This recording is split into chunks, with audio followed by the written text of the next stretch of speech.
Hey everyone, my name's Cassidy Russell and welcome to Therapy for Nerds. Today's topic, Pokemon and phobias. So as far as Pokemon series go, Sun and Moon is different for a number of different reasons.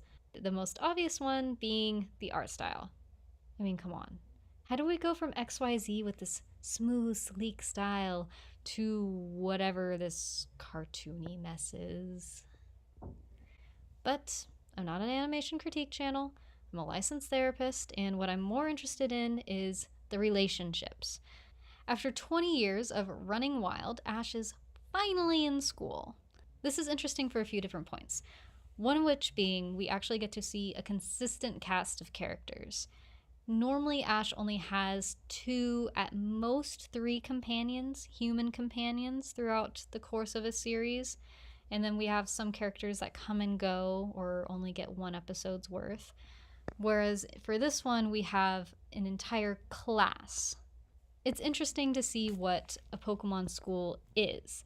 It's basically just how to take care of your pets, which would be really interesting if we had those classes in, real life. Not useful, but interesting.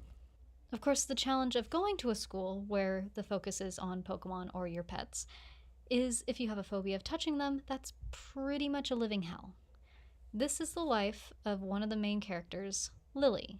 After a traumatic experience that Lily can't remember, she cannot touch Pokemon. She freezes. She cannot even graze an Eevee without seizing up. What Lily experiences can be classified as a phobia. The situation provokes fear. She actively avoids touching them. I mean, look at this suit. She builds this suit. Although some Pokemon are pretty scary, I mean, Ash should be dead several times over with how much electric shocks he gets from Pikachu. The fear is disproportionate to what the actual threat is. Most Pokemon won't hurt you. So this fear does cause significant impairment, and we know the symptoms have lasted longer than 6 months. So Lily as a character gets a lot of crap from people. She gets called a weak character. Because, all female characters need to be super strong and never have faced any challenges and are completely perfect and, oh wait, people don't like that? Well, crap. For anyone who says Season 1 Lily is awful, I want you to imagine you have a phobia of spiders. Not that hard. Most people are pretty afraid of spiders. Now, I want you to imagine that you're the only person in your town. Now add that literally everyone has a pet spider. There are spiders serving you pancakes. There's a 35-foot tall spider just chilling in the middle of your classroom. You have lessons on just how to ride spiders. Just what a literal hell this is. So I doubt it's a surprise to many of you that Lily has a phobia. That's not really what I want to bring to light here. What I wanted to talk about was how all the other characters around her interact with her. Everyone in the class is shown to clearly care for Lily. They remain cognizant of her phobia and do what they can to comfort her in all situations.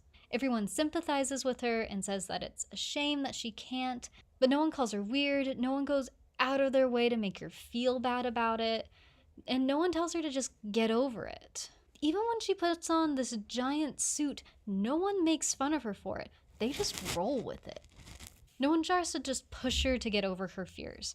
When she requests help to get where she wants, everyone is happy to help her. What we see in the series is her undergoing exposure therapy, particularly in the egg part of her arch. She can't touch Pikachu no matter what, but she manages to touch the egg. Then she manages to touch the Pokemon that hatches from the egg.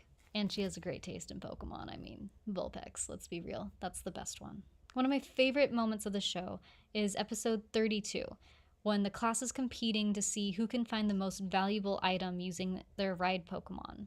Everyone is excited and trying to win, and most of the class is very competitive, so they are very much trying to beat each other. So by the end of the episode, everyone has been able to find something except Lily, and no one rubs that in Lily's face. In fact, when she's finally able to just get on the Pokemon, everyone's cheering and congratulating her and telling her what a good job she did. No one's rubbing it in her face that she wasn't able to do that before and that she wasn't able to even try to win. They were meeting her where she was at. Lily has a couple of slide backs through the course of the series, which is typical and normal. There's even a time where she has difficulty touching Snowy, her own Pokemon that she hatched. But like I said, this is all normal. This is part of the healing process. Season 2, where she just magically gets over it and never has anything ever again.